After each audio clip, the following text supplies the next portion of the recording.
Sara Grillo here, coming at you with episode 6 of my podcast, What's Wrong with My Website?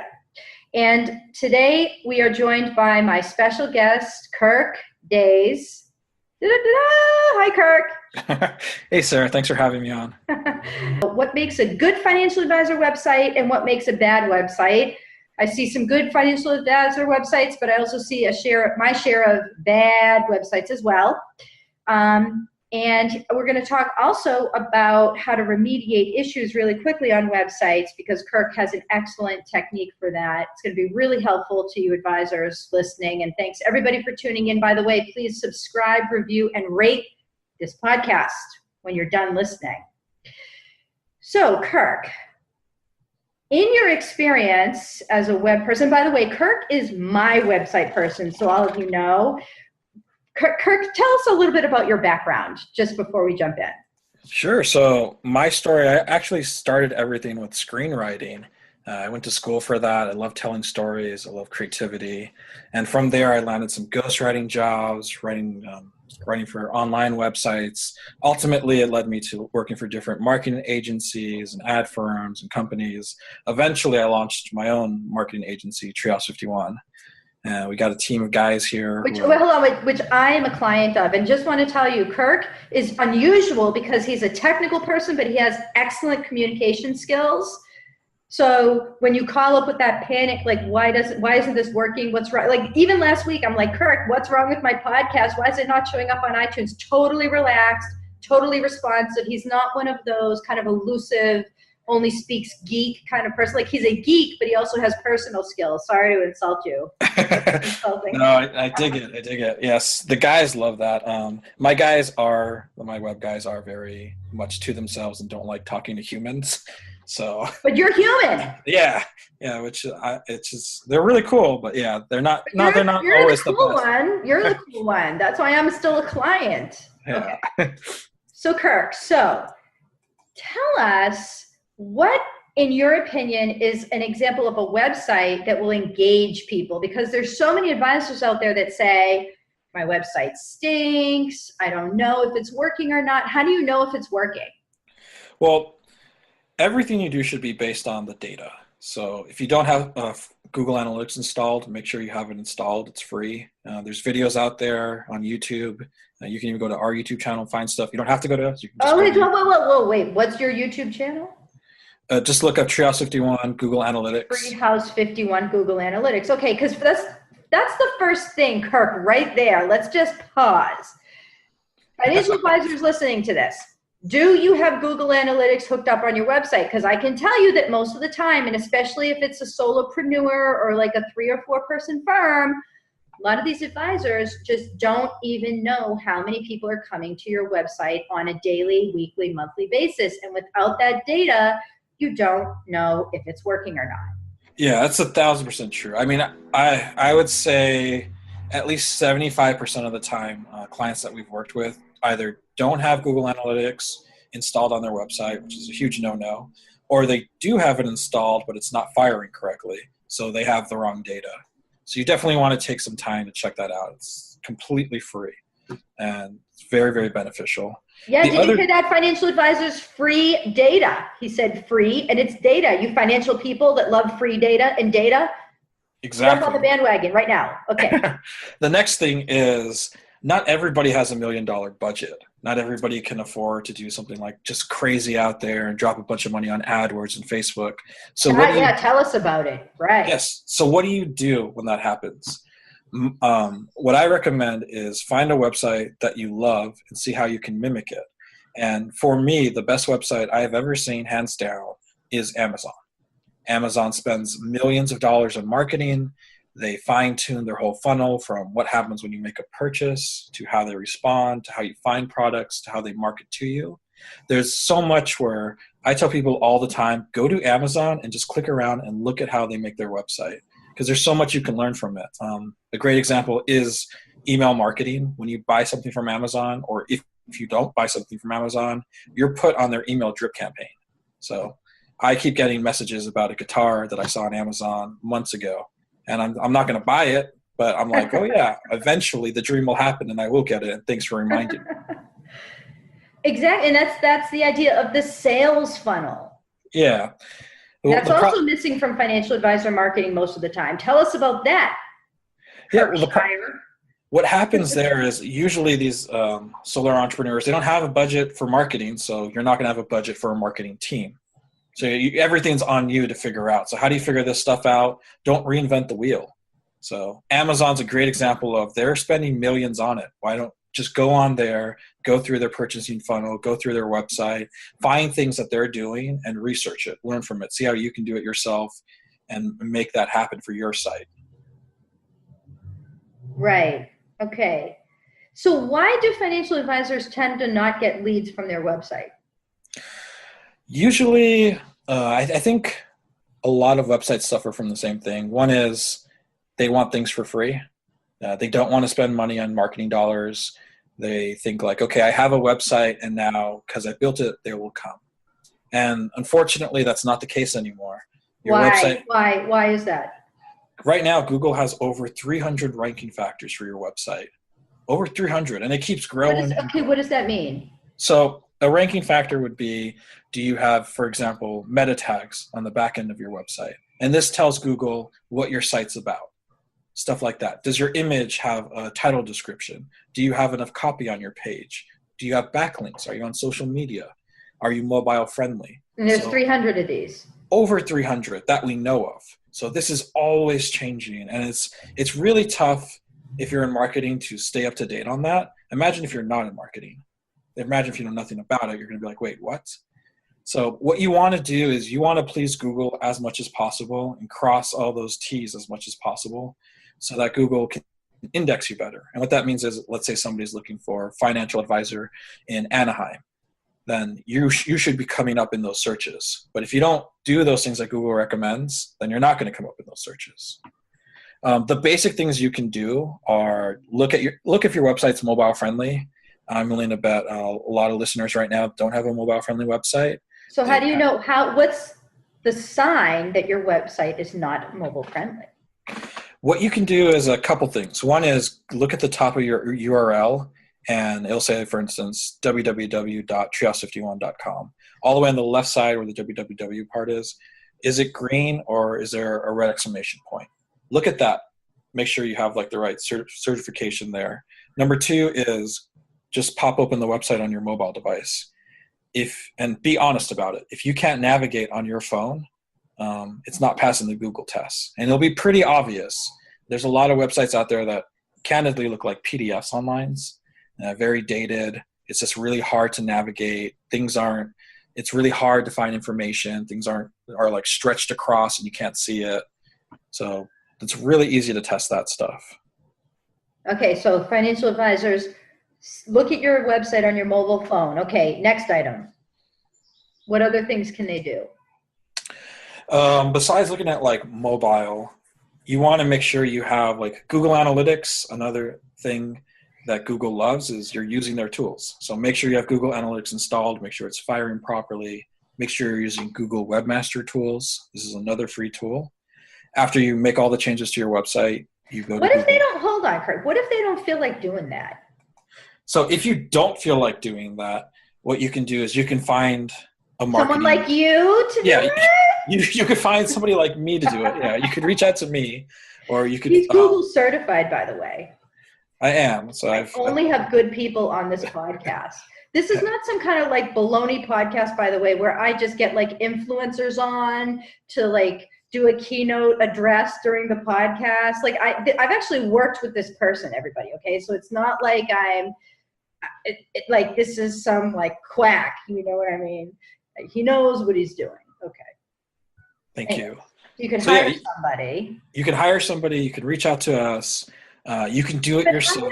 How do you know if a website person is a good person? Because I think all the advisors on this podcast will agree that they've had their fair share of website people that just did not hold up to what they thought they were going to be. Like, what are some signs in advance that the website person's not a good person?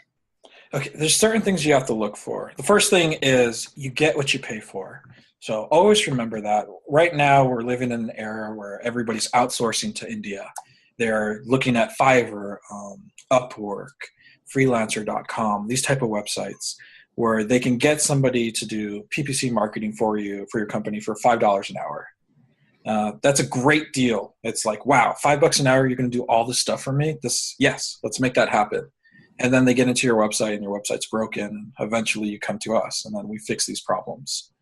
So you get what you pay for. Time. Yeah. The other thing is, and sorry about Fiverr, and I don't mean to bash Fiverr at all. I've had good experiences on them and bad experiences on Fiverr as well. But there was one time when I wanted them to make a video, like a little funny little video to use as a follow-up with somebody. And they sent me this video, and it was like, had all these kind of like animated little characters in it. And I was like, you know what? Do I have the rights to this now, or do they? It's weird, right? Like, yeah. How do I know who has the rights to this? I'm buying this for $5. Right. Weird. Right. Right. Like if I have someone on Fiverr do a logo for me for $5 or write something for me for $5, how do I know that they didn't just for like extraordinarily cheap? How do I know that they just didn't cop that off somebody else? And now, like, who do I go to? Whose throat do I choke? I mean, Fiverr has this thing now. Before, like, everything was $5, and now they have different plans where it's, if you want the rights to this, it's $20. And not every seller does that, but it's like a big switch. Yeah, there are some sellers that do that. Like, if you want to use this on YouTube, well, it's $20. If you want this on your website, it's $20. So, but yeah. Not to talk bad about Fiverr. We don't want Fiverr, having a Twitter attack on us or anything. Or maybe we do. They probably have a lot of followers. Yes, Fiverr. Yeah. Yes, Fiverr. Grillo Invest is my handle on Twitter, okay? Okay, go ahead. So you have to be careful about those things where I completely understand not everybody has a huge budget. I get it. So sometimes you will find like great people on Fiverr. I have. But you have to take the necessary steps. Talk to them. Have a conversation. Look at their reviews. Look at their testimonials. On Fiverr, I think the testimonials are kind of bogus. Other websites do a little bit better because you can see more of the work they've done, more of their portfolio. Other things to look at besides that, let's see.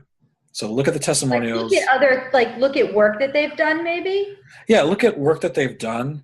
Ask for like samples. Not everybody's going to have like 100 samples too. So that's the problem. If you're looking for reasons to say no, there's a lot of reasons to say no. So, but you can say like, do you have any testimonials? Do you have any samples? Do you have a portfolio? And here's the thing. Yeah, you know what? Here's the thing I just want to add about that, Kirk, is that a lot of times advisors ask me for samples of websites that I've written the content for. Right. So, and by the way, that's how I originally met Kirk, because Kirk was the website person and I was the content writer for a client that we both had together. Yeah. So that's how that kind of works, right? So advisors always say to me, do you have a sample of a website that you've worked on? Yeah, okay, I do. But a lot of times I didn't write every single word on that website, because even if I did, what happens is inevitably somebody from the company comes along and they want to change something. So sometimes they change it. Yep. It's out of my control. Yep. That happens more often than not. That happens. Yeah. So that's the other thing, is that it can be a little bit like financial advisors. When you're checking somebody out, just keep in mind that the website that they put in front of you, like, don't be so just trusting and take it and assume that they've done every single piece of work on that site that is the craft that you're evaluating them for, because a lot of times, like I said, there's other players that come in to do work that are involved. One thing I'd recommend doing that we do when we were bringing on developers, we never bring on anybody who says they're an expert. In this world that we live in, like if you go to these freelancer profiles, everybody's an expert. I'm an expert at AdWords. I'm an expert at Twitter. I'm an expert at Facebook. Then why are you on Fiverr? It just doesn't make sense. Ooh, edgy comment, Kirk. But it's 100% true. So like for us, that. we try to find people who are learning and understand, like, there's so much out there, like the Google thing. There's so many things out there where you can't be an expert at this. You can't. So. Right. So tell me the bug squasher story. Now, I already know it, but just tell the advisors that are going to listen to this, what is the bug squasher story? Sure. So with Treehouse 51, our bread and butter tends to be making websites for clients. And about 10, 11 months ago, site Like, I forgot my was password. yeah, it was an issue on the website. I forget if it was like a word or something wasn't working on a page, or I don't even remember what the problem was. But I just remember it was like this one thing on one page for this entire website. It wasn't a small website. So I had to send her a message to help diagnose the issue. I had to say, what URL are you looking at? And that was like the worst thing I could have said in the world.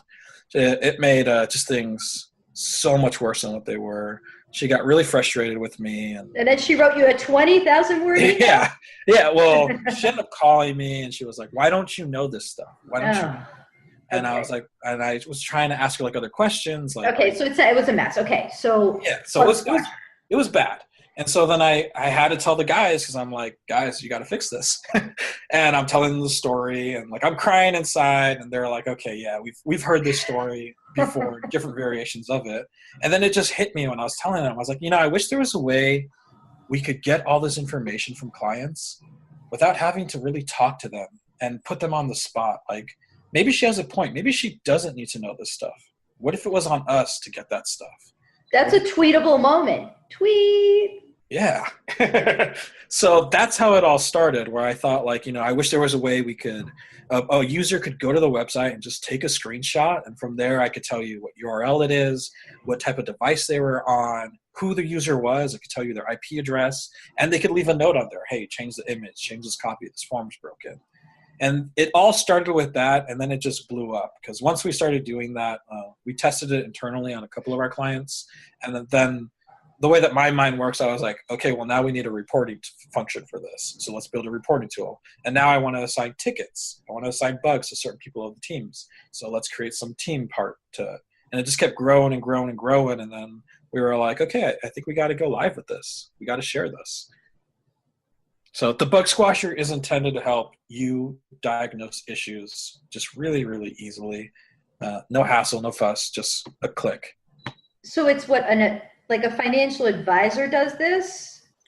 Anybody can use this tool. So the way that it works is you go there, you sign up, you get a line of code, and you need to be able to put that line of code on your website. Once it's there, someone like you do it for them? Yeah, I could do it for them. Okay. We also have person could do it for them. A Fiverr person can do it for them. We also have guides on YouTube and on our website, so you can like check out those videos that tell you how to do it too. You add this to your website, and then the next step is like, okay, who's managing this? Is it your developer or is it you? And either case doesn't matter. It's on your site. You can hide it from the public, which is a feature that I'm like super stoked about. And what I mean by that is, in the perfect world, you never make changes to your live website. You never touch it. That is the dream scenario for a developer. That's not reality. In reality, the client has a live site and there's no budget for a development site. So that was a hurdle that we were like, we need a solution where we can put this on your live site and only the people you want see this tool. So we have that function in there in the bug squasher where you say like, okay, I want this IP address to see the tool and only this IP address, which means if you're like Amazon getting thousands of visits a day, those 1,000 people wouldn't see it, just the team that you want. Okay. So listen, Kirk, I think we're just about out of time here.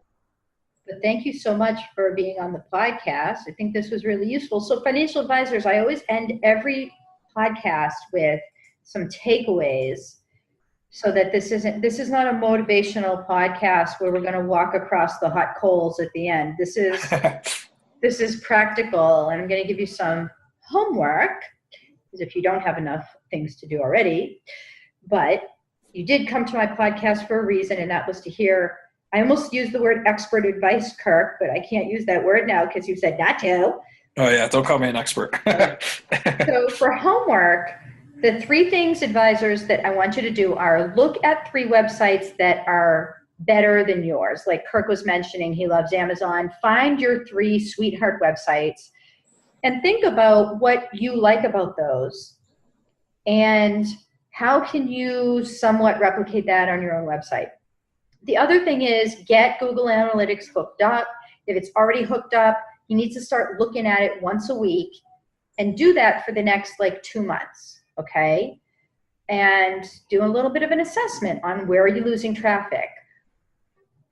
Are you converting? Are people clicking the Contact Us page after they look at the About Us page and after they look at the services page? Or what's the flow of the traffic? Okay, understand the data, like Kirk was saying in the beginning.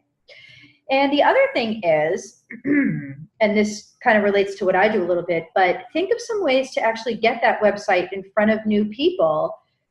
Do it for 10 minutes this week. Take 10 minutes and say, maybe something I haven't done is I haven't put my website in the signature of my email. Maybe I should try that and see if there's higher traffic.